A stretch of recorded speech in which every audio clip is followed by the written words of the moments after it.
नमस्कार साथियों, स्वागत है आप सभी का आपके अपने YouTube चैनल नर्स विक्ट्री वाइव में।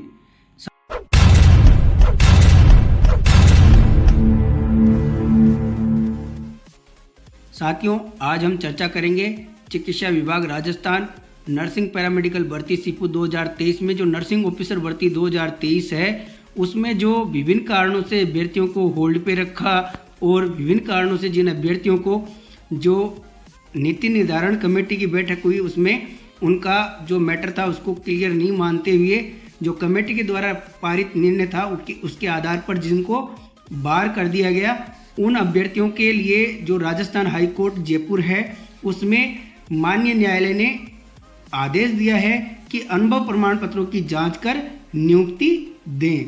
साथियों, जैसा कि आपको पता है कि नर्सिंग भर्ती 2023 में विभिन्न कारणों से लगभग 1000 अभ्यर्थियों को होल्ड में रखा गया था। उनमें से 688 अभ्यर्थियों का परिणाम विभाग के द्वारा जारी कर दिया गया है, किंतु लगभग 325 अभ्यर्थियों का परिणाम भी आज दिनांक तक वेटिंग में है। इसलिए जिन अभ्यर्थियों को संतोषप्रद जवाब नहीं मिला उन अभ्यर्थियों ने माननीय न्यायालय का सहारा लिया। दैनिक भास्कर में दिनांक 13/4/2025 को न्यूज प्रकाशित हुई है, नर्सिंग भर्ती 2023 अनुभव प्रमाण पत्रों की जांच कर नियुक्ति दे कोर्ट। नर्सिंग ऑफिसर भर्ती 2023 से जुड़े मामले में हाईकोर्ट ने चिकित्सा विभाग को कहा है कि प्रार्थियों के अनुभव प्रमाण पत्रों की जांच कर उन्हें सभी सेवा परिलाभ सहित नियुक्ति दे। जस्टिस समीर जैन ने यह निर्देश धीरज शर्मा सहित 2 दर्जन याचिकाओं पर दिया है। मामले से जुड़े अधिवक्ता आरपी सैनी जी ने बताया कि प्रार्थियों ने नर्सिंग ऑफिसर भर्ती 2023 में आवेदन किया था। उनके पास विभाग की ओर से जारी अनुभव प्रमाण पत्र भी है। विभाग ने भर्ती प्रक्रिया के दौरान प्रार्थियों को अंतरिम चयन सूची में शामिल किया, लेकिन बाद में उनके नाम को अंतिम मेरिट लिस्ट से हटा दिया गया। जब प्रार्थी विभाग के उच्च अफसरों से मिले तो उन्होंने बताया कि वे प्लेसमेंट एजेंसी के जरिए नियुक्त हुए थे।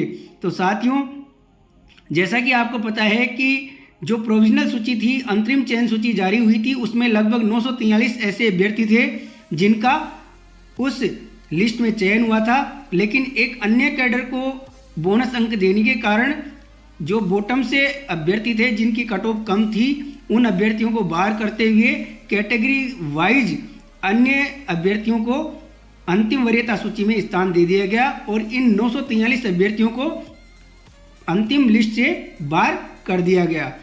जिन अभ्यर्थियों को लगता था कि वो अपने जो संपूर्ण दस्तावेज है उनको देखते हुए उनके मद्देनज़र भर्ती की पूर्ण अहर्ताएँ रखते हैं और वो पूर्ण रूप से उनके जो दस्तावेज हैं वो कहीं भी गड़बड़ नहीं है, किसी भी प्रकार का कोर्ट रचित दस्तावेज उनके पास नहीं है। उन्होंने माननीय न्यायालय का सहारा लिया और माननीय न्यायालय का सहारा लेते हुए उन्होंने अपनी पीड़ा माननीय न्यायालय में याचिका के रूप में दर्ज करवाई और माननीय न्यायालय ने कहा कि अनुभव प्रमाण पत्रों की जांच कर जो अभ्यर्थी सही पाए जाते हैं उनको नियुक्ति प्रदान की जाए।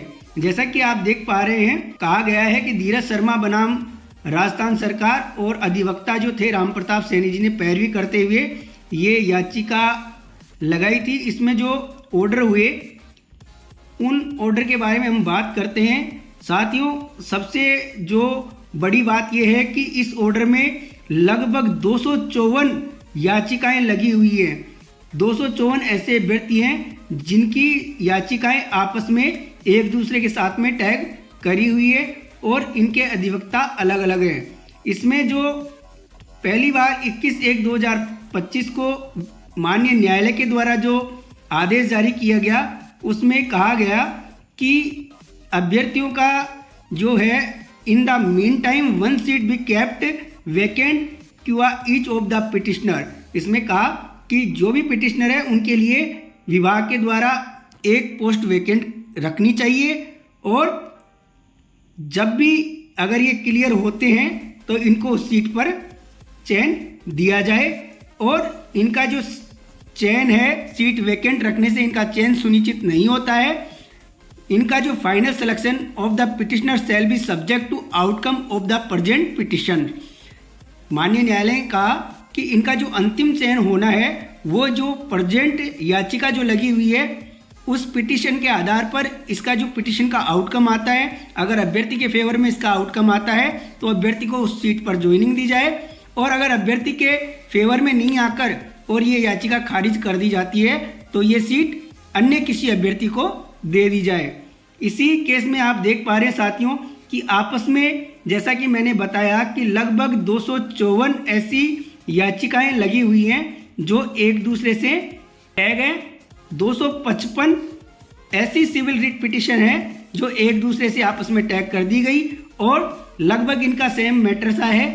कुछ अभ्यर्थी ऐसे हैं जिनको प्लेसमेंट एजेंसी में होने के कारण नियुक्ति नहीं मिली, कुछ ऐसे अभ्यर्थी हैं जिनको अंतरिम वरीयता सूची में स्थान मिला, लेकिन एक अन्य कैडर को बोनस अंक दिए जाने के कारण इनको अंतिम वरीयता सूची में बाहर कर दिया गया, और कुछ मेडिकल बोर्ड वाले अभ्यर्थी हैं जिनको संतोषप्रद जवाब नहीं मिलने के कारण उन्होंने भी माननीय न्यायालय का सहारा लिया।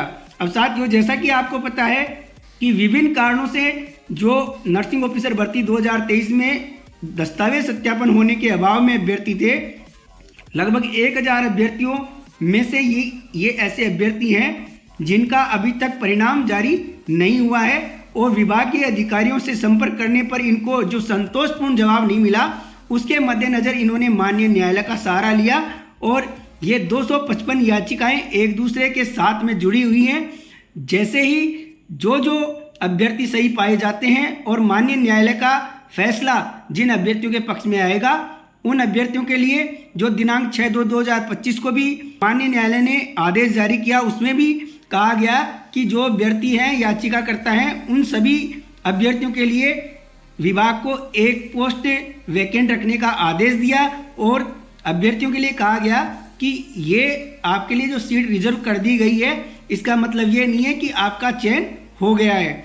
जो भी चयन होगा, अंतिम आपका जो सिलेक्शन होगा, वो इस जो पिटीशन है उसकी आउटकम जो निकलेगी, उस आउटकम के आधार पर ही चयन होगा।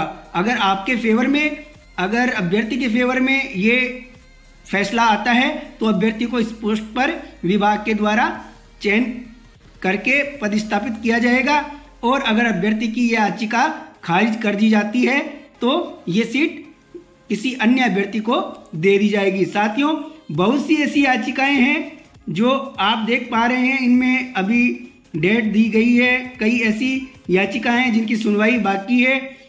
तो ये माननीय न्यायालय में जो याचिका लगाई गई थी धीरज शर्मा जी के द्वारा, इसमें कोर्ट ने आदेश दिया है कि इनकी जो अनुभव प्रमाण पत्र जो विभाग के द्वारा जारी किए गए हैं, उनको आप सत्यापित करिए, और अगर सत्यापन इनका सही पाया जाता है तो इनको नियुक्ति प्रदान करें। तो जो साथी सही हैं और जिनके किसी भी प्रकार के दस्तावेज कूट रचित नहीं है, उन साथियों को न्याय मिलना बेहद जरूरी है। विभाग की गलतियों के कारण किसी भी अभ्यर्थियों को बाहर निकाल दिया जाए तो ये एक न्याय नहीं होगा।